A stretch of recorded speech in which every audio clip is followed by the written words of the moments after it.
Barnoota viidiyoo miidhagsuu kutaa darbee keessatti haala kamiin akkasiin daawunlood godhattanii qopheeffattanii kutaa lammaffaa eeggattan isinitti agarsiiseen ture. Akkasuma kaayin maastarii kan mallattoo kaa hin qabne telegiraamii irra isinii kaa'eera akkasiin buufattan abdii guddaan qaba. Har'a bal'inaan kaayin maastarii duwwaa irraa eegallee akkamitti akka itti fayyadamnu waliin ilaalla. Turtii gaarii.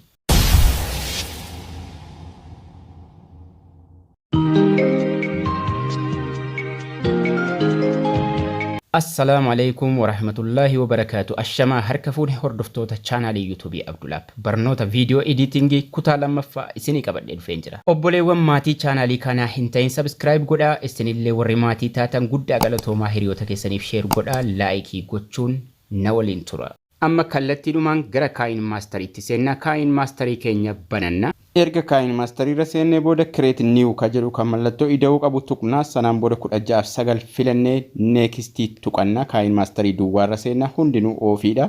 Settingiif ka duubatti deebisuun ala hundinuu ofiidha.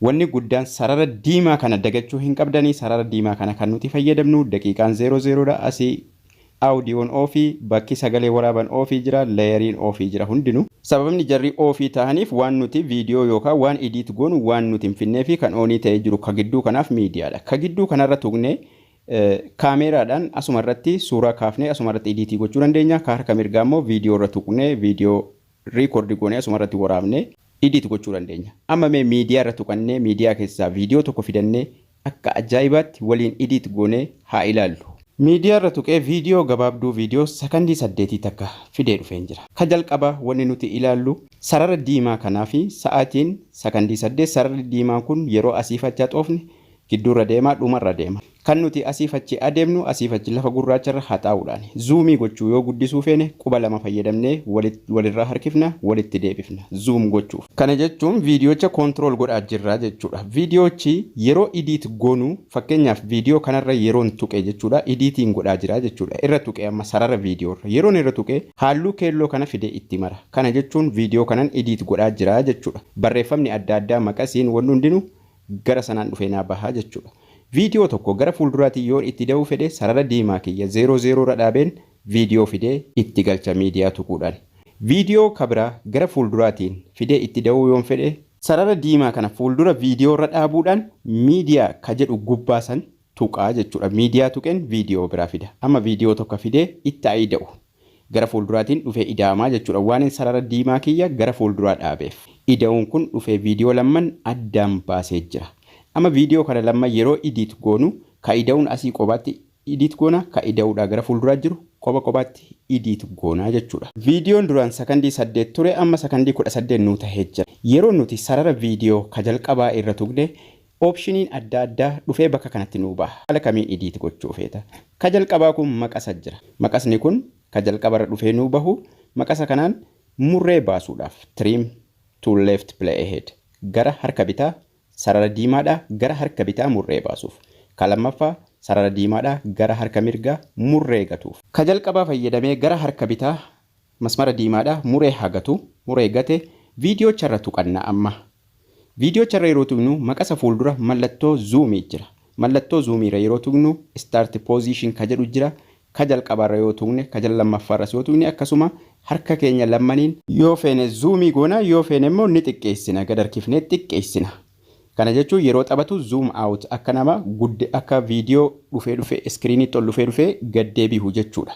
Akka sana zoom out goone taphachiifnee waliin haa ilaallu. Namni baay'ee yeroo edit godhu waan kana hin fayyadamu. Yeroo viidiyoo edit goonu osoo hin heddummeessin haala kanaan akka inni zoomii tahaa xiqqataa guddataa as gara iskiriiniitti dhufu kana gochuun baay'ee editingii sana bareecha. Ammallee sararuma viidiyoo jalqabaarra yeroo tuqnu maqasa muruu waliin ilaalleerra ka ittaanu zoom outii waliin ilaalleerra sagalee tachi dabarfanna. Tokkoon jara waliin haa ilaallu jechuudha. Sagalee yeroo deemnu sagalee yoo voluumiin xiqqaate auto voluumii kana oonii goonee asii ka 100 jiru 200 ol geessina. Sanuma lamman qofa kan nuti fayyadamuu qabnu. Yoo sagalee mute gochuu qabnu barbaanne speakeriidhuma kanarra tuqnee ofii goona sagalee. Right itti godhannee duubatti deebinee ammallee sararuma viidiyoo kanarra tuqna. Amma maqasii muruu waliin ilaalle zoom outii waliin ilaalle sagalee waliin ilaalle. Eessa darbina graphics, clip graphics. Clip graphics kun maastaawoqiyaa viidiyoo hojjechuuf, jalqaba viidiyoo hojjechuuf ka ajaa'iba. Clip graphics kanarra yeroo seennu hedduu daawunlood godhadheen ture, dheengadda akkasiin daawunlood godhattan isinitti himeen ture. Keessattuu graphics isiniin jedhee jechuudha. Graphics kanaaf amummuruu haa xixiqqeessu ka ida'uu qabu ka sadaffaa fayyadameen xixiqqeeffadha viidiyoo kiyya. Yeroo xixiqqatu viidiyoo irratti hojjechuu deemnu sana haga ta'e irraa mummurannee akkasitti hojjechuudhaaf baay'ee barbaachisaadha kun. Ka ida'uu qabu kan nuti fayyadamnu jechuudha. Amma ida'uu fidee gidduu galchee hin jira.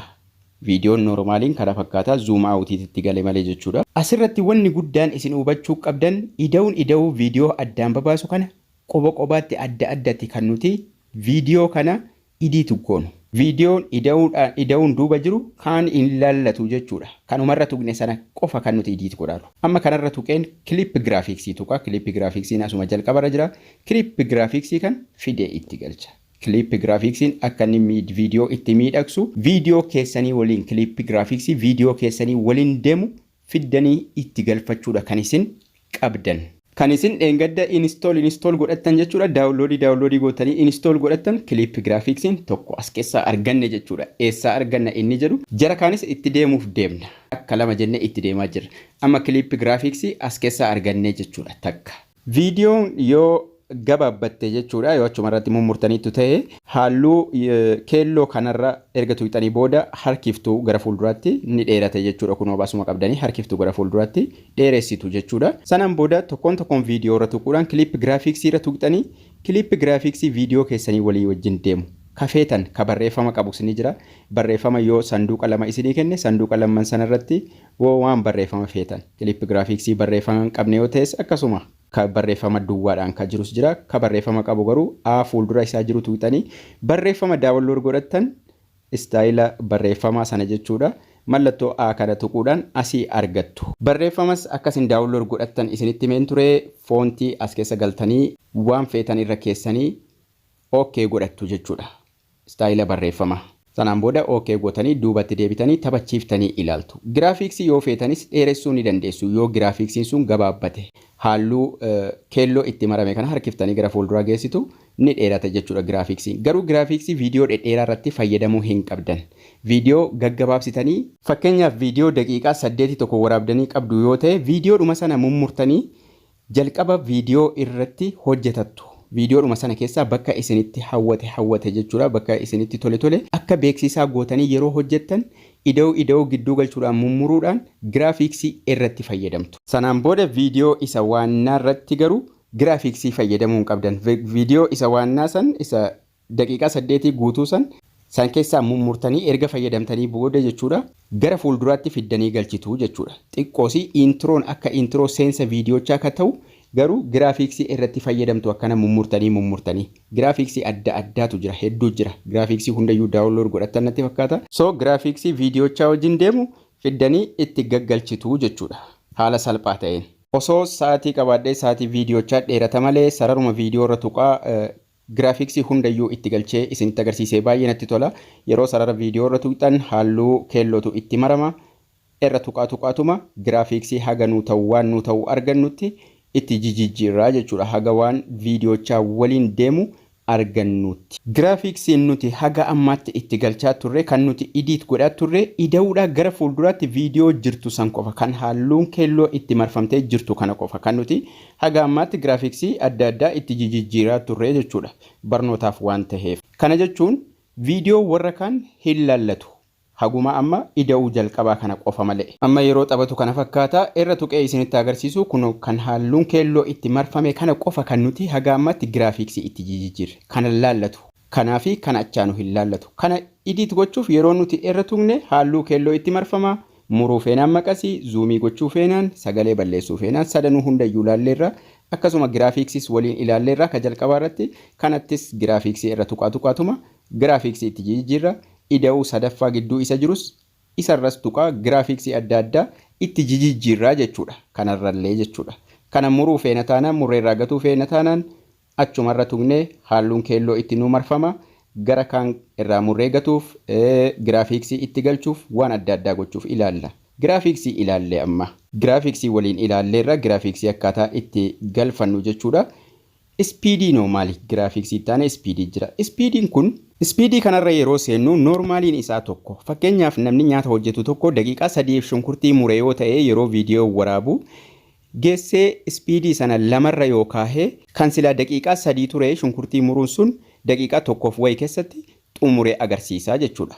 Daqiiqaa seef gochuuf fayyada. Akkasuma mute audio kajettu kana kagajjallaa isaa jirtu kana ofii goonee kiraasikaalii adda addaa bakka sanatti fayyadamuu ni dandeenya. Daqiiqaa gabaabsuuf itti fayyadamna speediin kun fixinatii toruudhaaf suuta goonee agarsiisuudhaaf waan akkasiitiif itti fayyadamna jechuudha. Kanarraa itti godhannee duubatti yeroo deebinu rotate ka jedhu jira. Rotating kun iskiriinii naannessuuf viidiyoocha naannessuuf viidiyoo akkasii irratti naannessuun nun barbaachisu. Nu jalaa balleessa yeroo nu naannessine akkas ta'a gurraacha siifa hafa. Kanaafuu nun barbaachisu san fayyadamuun. Hubadhaa viidiyoon nuti amma edit godhaa jirru kan halluun keelloo itti marfame kana qofa. Kan hin laallatu jechuudha. Tokko tokkoon kan nuti edit godhaa jirru mummurannee jechuudha.